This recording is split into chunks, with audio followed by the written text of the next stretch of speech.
Olá, queridos irmãos, como vocês estão? Nós aqui bem, e hoje em mais uma aula do curso básico do segundo ano.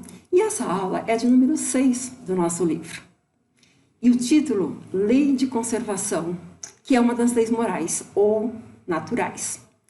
Nós sabemos que o Livro dos Espíritos está registrado em 4 livros e que as leis morais fazem parte do livro 3º.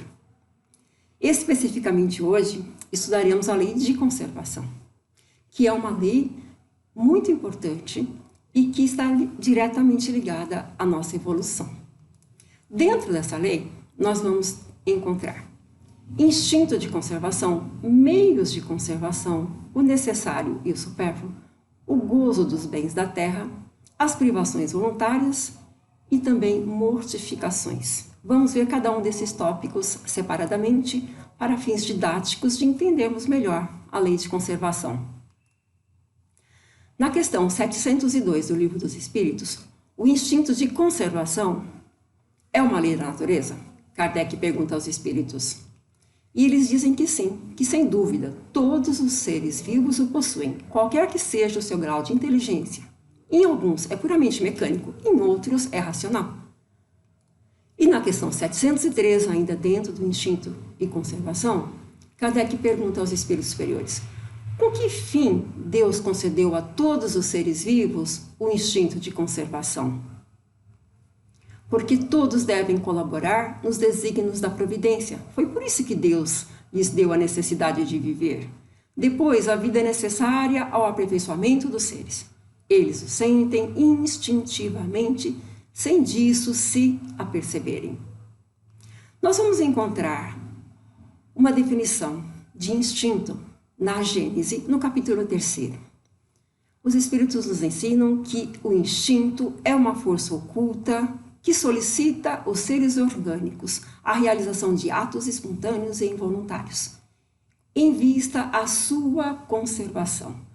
Não há reflexão ou premeditação, são atos executados involuntariamente. Temos também, na Gênesis, capítulo 3º, a definição de inteligência. A inteligência se revela por atos voluntários, refletidos, premeditados, segundo a oportunidade das circunstâncias. É um atributo da alma. E vamos ver aqui a relação também entre instinto e inteligência no decorrer dos próximos slides. O Livro dos Espíritos, quando trata desse assunto, instinto e inteligência, nos traz, assim, algumas considerações e ensinamentos importantes. Na questão 73, o instinto é independente da inteligência? Os Espíritos nos dizem que precisamente não, porque é uma espécie de inteligência. O instinto é uma inteligência não racional. É por ele que todos os seres provêm as suas necessidades. Na questão 7.4, para entendermos melhor essa relação entre instinto e inteligência, Kardec questiona aos espíritos: pode-se assinalar um limite entre o instinto e a inteligência? Ou seja, precisar onde acaba um e onde começa o outro? Isso é possível? Não, porque eles frequentemente se confundem. Mas podemos muito bem distinguir os atos que pertencem ao instinto dos que pertencem à inteligência. E aqui podemos dar um exemplo nosso mesmo. Quando nós saímos a caminhar, uma perna vai e a outra também. Mas se vamos mais rápido, se vamos mais devagar, se queremos acelerar, se queremos parar, e aí vamos decidir. O ato de caminhar pode ser mecânico, instintivo, mas a frequência, o modo como iremos caminhar, o que iremos observar ao longo do caminho, isso faz parte já da nossa inteligência. Uma comparação simples para entendermos essa relação entre instinto e inteligência.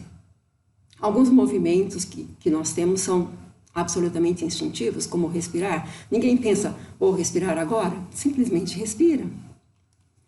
E no Livro dos Espíritos, ainda dentro dessa área, dessa parte, Kardec faz alguns comentários a respeito disso.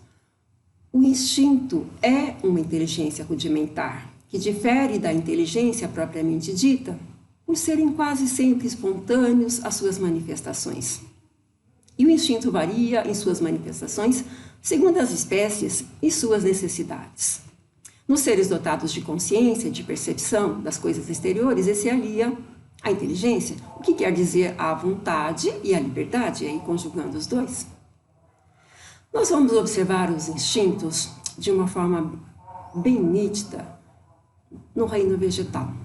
E aí nós temos o instinto fazendo com que as plantas procurem o ar, girem em direção à luz, dirijam as raízes para a água, para a terra, que irão fazer a nutrição, abram e fechem as flores automaticamente ou alternativamente, e as trepadeiras que se enrolam ou se enroscam em um apoio. E aí elas têm as gavinhas, como mostra nessa figura, que permite que elas se enrosquem. No reino animal, aí já temos seres que buscam o seu alimento no ambiente externo.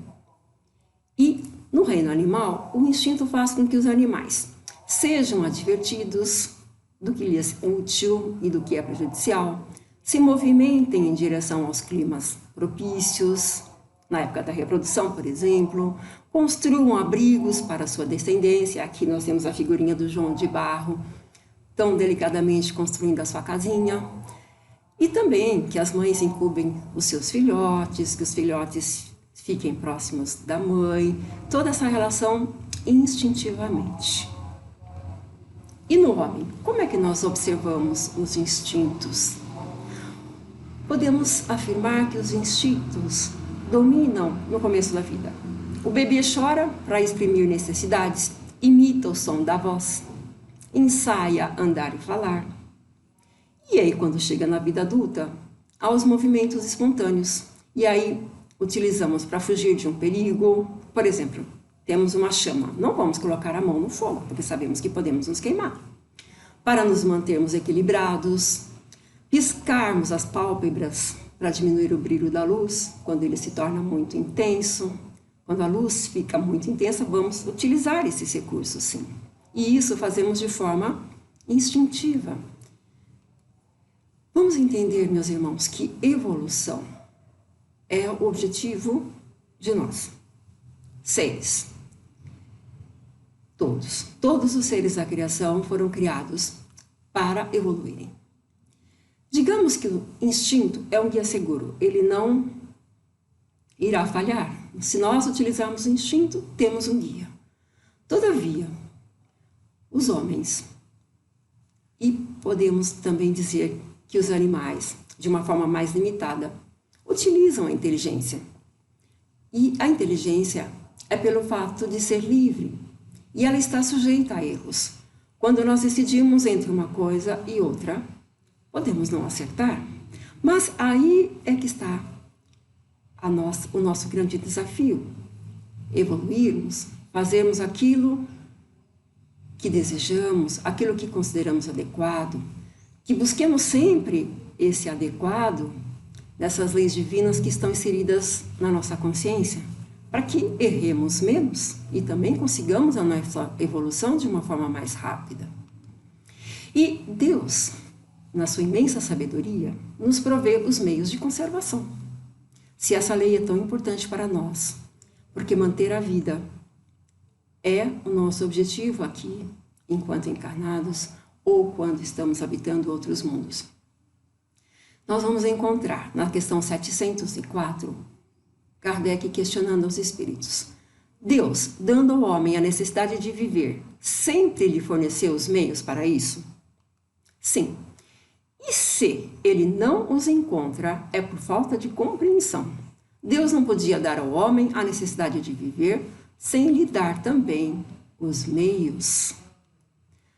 E por isso que faz a terra produzir de maneira a fornecer o necessário a todos os seus habitantes, pois só o necessário é útil, o supérfluo jamais o é. E aí podemos questionar por que existe ainda tanta miséria. E nós vamos ver daqui a pouco, meus irmãos. Na questão 705, Por que a terra nem sempre produz o bastante para fornecer o necessário ao homem? É que o homem, ingrato, a negligencia. No entanto, ela é uma excelente mãe. Frequentemente, o homem ainda acusa a natureza pelas consequências da sua imperícia ou previdência. Isto é, exige-se que nós trabalhemos para que esses recursos absolutamente necessários cheguem a todos. E um dia, meus irmãos, chegaremos nesse estágio, com certeza. Estamos evoluindo para isso.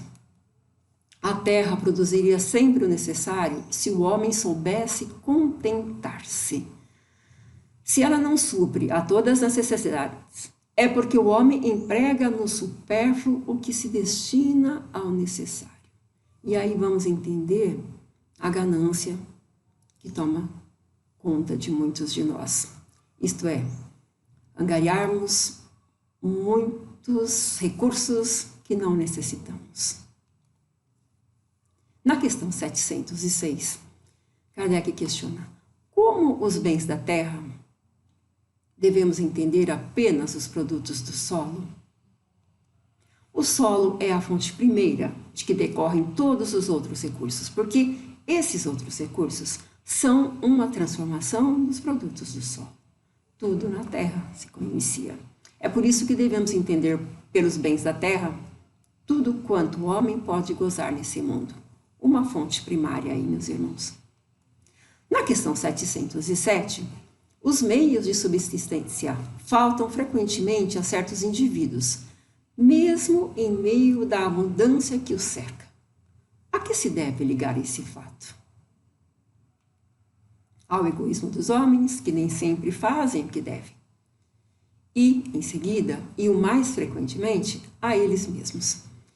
E aí consideramos aqueles de nós que ficamos muitas vezes estagnados, que não buscamos exercitar aí a nossa inteligência para buscarmos esses meios de subsistência, de crescimento, de aperfeiçoamento. Porque tudo está ao nosso dispor, mas temos que fazer a nossa parte. No Evangelho temos uma chamada de Jesus: buscai e achareis. Mas não basta que fiquemos olhando para a terra para que consigamos aquilo que nós desejamos ou queremos ou estamos necessitando para o nosso convívio, para a nossa sobrevivência. Trabalhar com ardor e perseverança, isso sempre é necessário. E as provas estão aí, para que nós possamos executá-las. E isso exige constância, firmeza, paciência, porque tudo tem a sua hora, tudo tem o seu tempo. Mas isso exige um esforço, e esse esforço é de cada um de nós. Nessa questão, Kardec comenta, e eu coloquei aqui de forma resumida, por ser um pouco extensa. A civilização multiplica as necessidades e as fontes de trabalho e os meios de vida. O homem selvagem tinha menos necessidades, vamos chamar assim. À medida que nós vamos crescendo, evoluindo e vamos nos transformando, outras necessidades aparecem e elas são fontes também de trabalho. Quando a civilização tiver realizado a sua obra, ninguém poderá dizer que lhe falte o necessário, a menos que o falte por sua própria culpa. Nesse processo de crescimento, também vamos aprendendo a trabalhar com esses recursos do planeta de uma forma não egoísta. Para todos nós, há um lugar ao sol. E é importante que nós tomemos o nosso lugar e não queiramos o lugar do outro, porque a todos compete receber, utilizar e se aproveitar dos recursos visando o seu progresso. A natureza, ela não é responsável pelos vícios da organização social e pelas consequências da ambição e do amor próprio. Isto é, ao executarmos e darmos plenitude ao nosso livre-arbítrio, tomamos decisões, escolhas que não são as melhores muitas vezes. E a natureza não pode ser responsabilizada por essa nossa imprevidência, por nossa intemperança, por nossa ganância, pela nossa ambição. A ciência vem se desenvolvendo ao longo dos tempos e contribui para o acréscimo do bem-estar. Sempre, meus irmãos. E aí, Podemos pensar na ciência enquanto desenvolvendo produtos, soluções, tecnologia, permitindo que a saúde seja tratada, que as doenças sejam dizimadas, que as vacinas apareçam, que sejam desenvolvidas. E aí existe uma ação muito intensa daqueles que vêm com essa missão de desenvolver a ciência em prol da humanidade.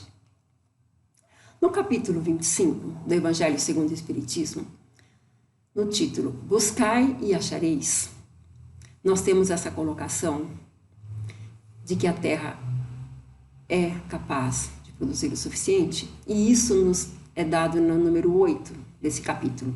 A Terra produzirá o suficiente para alimentar a todos os seus habitantes, quanto os homens souberem administrar, segundo as leis de justiça, de caridade e de amor ao próximo, os bens que ela dá, quando a fraternidade reinar entre os povos. Essa é uma meta. Hoje estamos trabalhando, mas ainda não estamos todos nesse mesmo objetivo, porque ainda vemos muitas comunidades, muitos países em que ainda a miséria se faz presente de uma forma muito intensa. E aí, meus irmãos, é um trabalho intenso e cabe a cada um de nós fazermos a nossa parte para que a Terra chegue nessa condição de prover o alimento, prover o necessário a todos os seus habitantes, sem exceção. E na questão 708, Kardec questiona: há situações em que os meios de subsistência não dependem absolutamente da vontade do homem e a privação do necessário é uma consequência das circunstâncias. Os espíritos nos dizem que é uma prova, e essa prova muitas vezes cruel, que o homem deve sofrer e que já sabia que sofreria, e que seu mérito está na submissão à vontade de Deus, se a sua inteligência não lhe fornecer algum meio de sair da dificuldade. Empreendeu-se todos os esforços e a situação não se alterou. Nesses casos, se entregar ou aceitar ou se resignar é o que os espíritos nos recomendam. E aí vamos pensar no compromisso de todos os outros habitantes do planeta. Qual o nosso compromisso também de colaborar para que essas provas desses irmãos em dificuldade sejam amenizadas? É um trabalho intenso e cabe a cada um de nós. Na questão 710, Kardec questiona aqui se nos mundos onde a organização é mais apurada, os seres vivos têm a necessidade de alimentação? Os espíritos dizem que sim, mas os seus alimentos estão em relação com a sua natureza.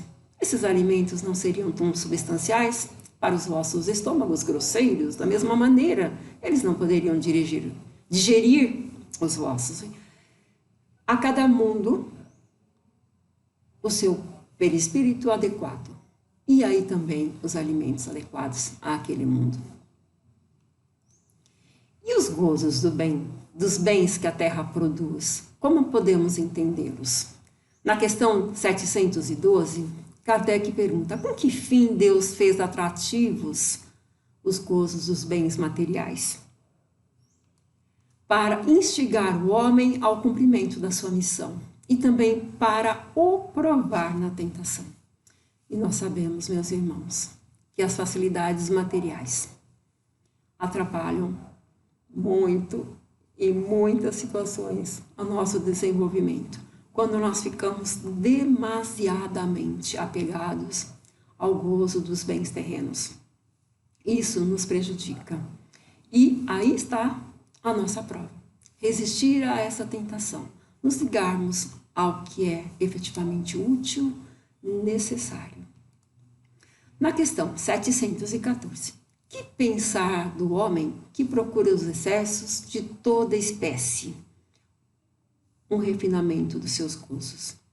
E aí os espíritos falam: pobre criatura, que devemos lastimar e não invejar, porque está bem próxima da morte. Aqueles que ficam excessivamente ligados aos bens materiais. E ainda Kardec pergunta, é da morte física ou é da morte moral que ele se aproxima? De uma e de outra. Esclarece os espíritos, tanto de um lado fisicamente, quanto da morte moral. Porque fisicamente ele pode atrair para si doenças e moralmente não evolui. Ficar apegado aos bens da terra, materialmente falando, vai prejudicar a evolução dos dois lados.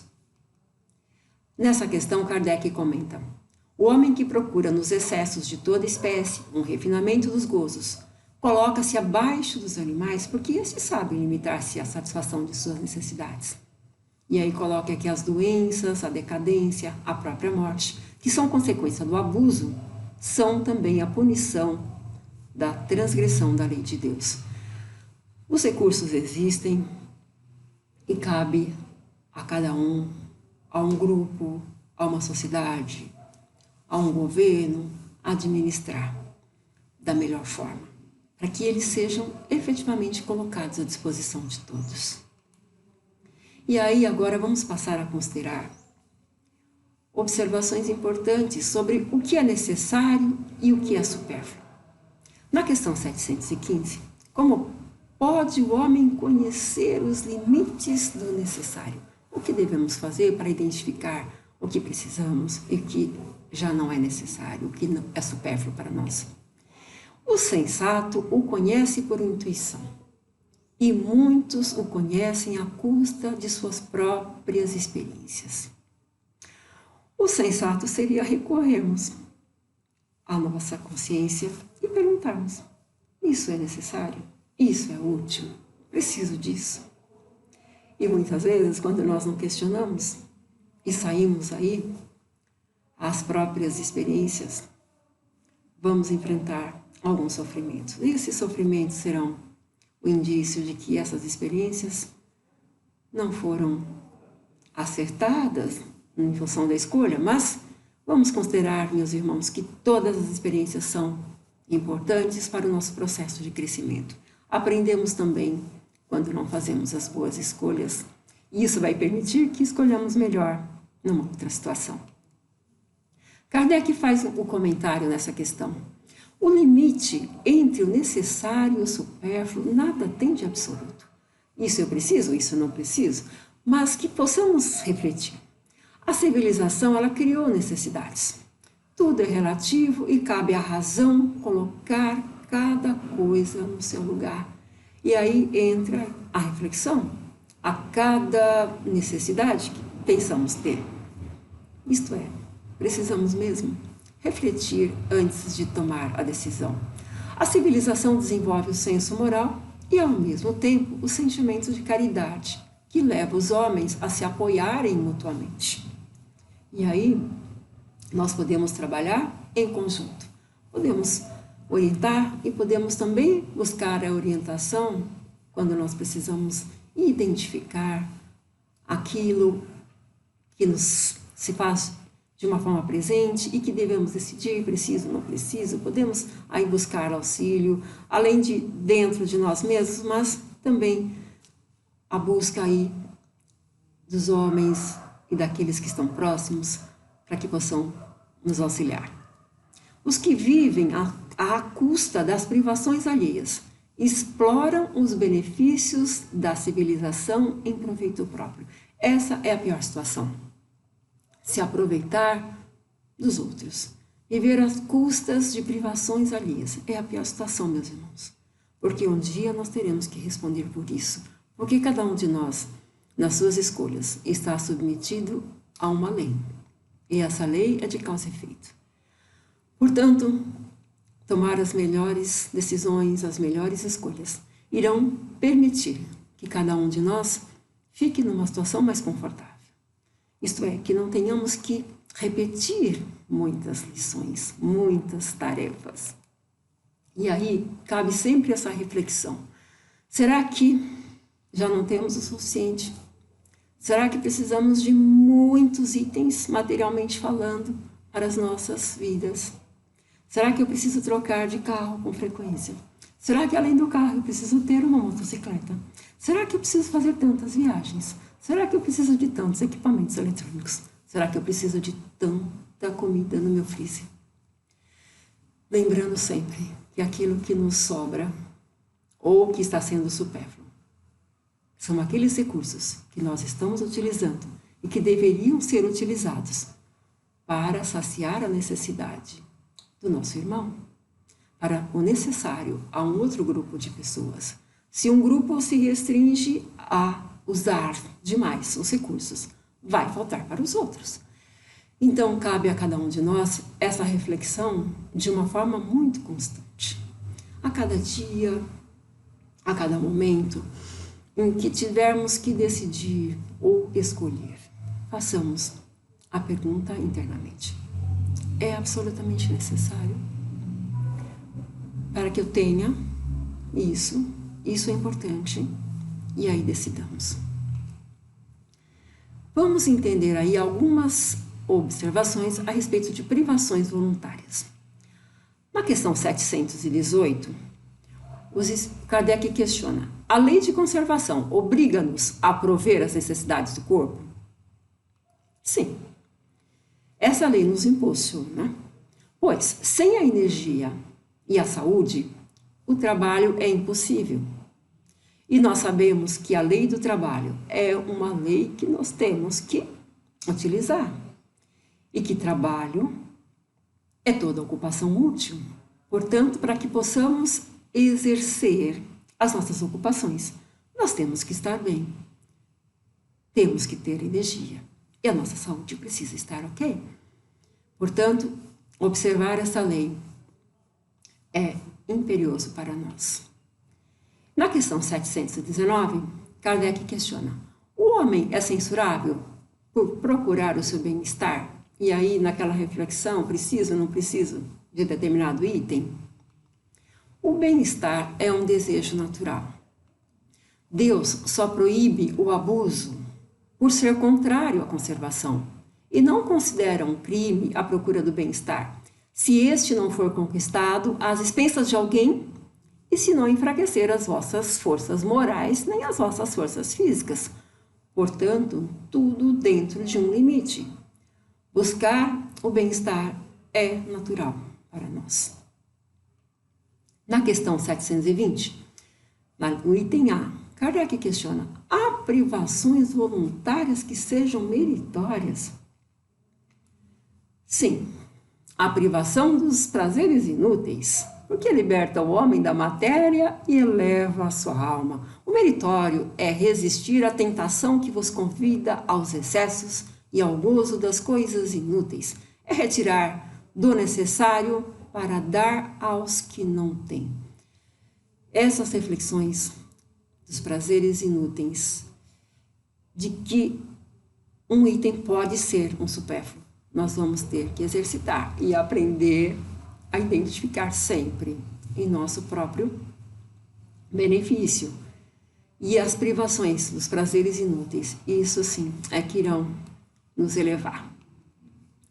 E a abstenção de certos alimentos prescrita entre diversos povos funda-se na razão?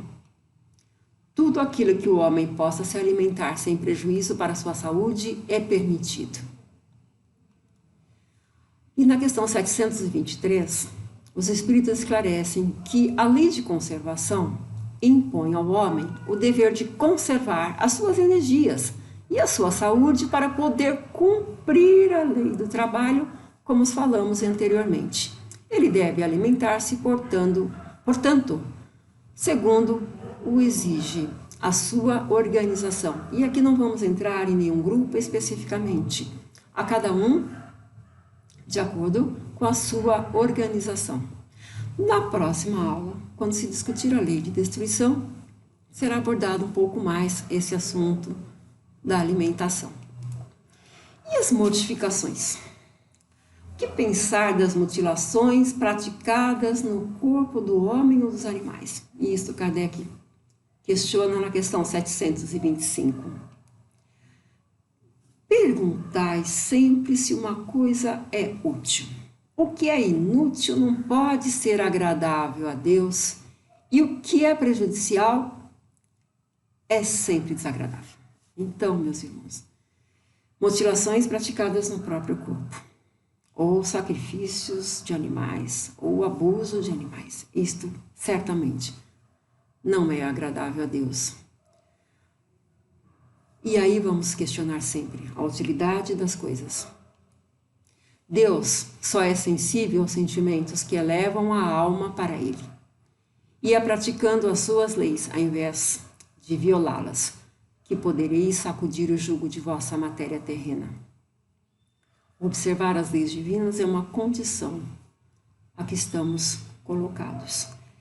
Obviamente, cada um no seu tempo, observando aí os chamados que temos, as experiências que nos são colocadas, para que possamos observar essas leis e crescermos. Aí dentro de mortificações, se os sofrimentos deste mundo nos elevam, conforme os suportamos, poderíamos elevar-nos se criarmos aí voluntariamente outros sofrimentos? Meus irmãos, os únicos sofrimentos que elevam são os naturais, porque vêm de Deus. Os sofrimentos voluntários não servem para nada, quando nada valem para o bem dos outros. E aí vamos pensar que não nos alimentarmos de algum item ou deixarmos de fazer alguma escolha que fosse até necessária para nós, para que possamos auxiliar alguém, isso sim, isso é prestimoso. Esse tipo de sofrimento voluntário, sim, quando nós estamos nos colocando à disposição de auxiliar aqueles que estão conosco. E aí os Espíritos falam, então por que não trabalham antes em favor de seus semelhantes? Que vistam o indigente, consolem o que choram, trabalhem pelo que está enfermo, sofram privações, sim, mas para o alívio de infelizes, e então a sua vida será útil e agradável a Deus. Na questão 727, se não devemos criar para nós sofrimentos voluntários que não são de nenhuma utilidade para os outros, devemos, no entanto, preservar-nos do que prevemos ou do que nos ameaçam? O instinto de conservação ele foi dado a todos os seres contra os perigos e o sofrimento. Fustigai o vosso espírito e não o vosso corpo. Mortificai o vosso orgulho, sufocai o vosso egoísmo, que se assemelha a uma serpente a vos devorar o coração. E fareis mais pelo vosso adiantamento do que por meio de rigores que não mais pertencem a esse século. Portanto, meus irmãos, se temos que empreender aí privações, sofrimentos voluntários, que sejam para o nosso espírito e não para o corpo. E aí nós temos uma gama enorme de defeitos, de vícios que nós podemos trabalhar para fustigar o nosso espírito e não o corpo. No Evangelho segundo o Espiritismo, no capítulo 5º, nós temos as bem-aventuranças e dentro das bem-aventuranças, bem-aventurados os aflitos. Neste item, neste capítulo, os Espíritos falam das provas voluntárias e também o que é o verdadeiro cilício. Bem, vamos entender o que é cilício. Cilício é um cordão ou um cinto largo de crina ou eriçado de pontas de arame usado sobre a pele para mortificação, para fazer um tormento, um suplício, isso a si próprio. Meus irmãos, isso antigamente. Vamos entender. Hoje vamos pensar nas provas. Seria lícito abrandar as próprias provas? E aí pensando nas nossas provas. E aí nesse item do Evangelho, os Espíritos nos devolvem a resposta com uma outra pergunta. É permitido ao que se afoga procurar se salvar? Claro que sim. Aquele que tem um espinho cravado na pele, ou retirar? Certamente que sim. Então podemos trabalhar para o abrandamento das provas.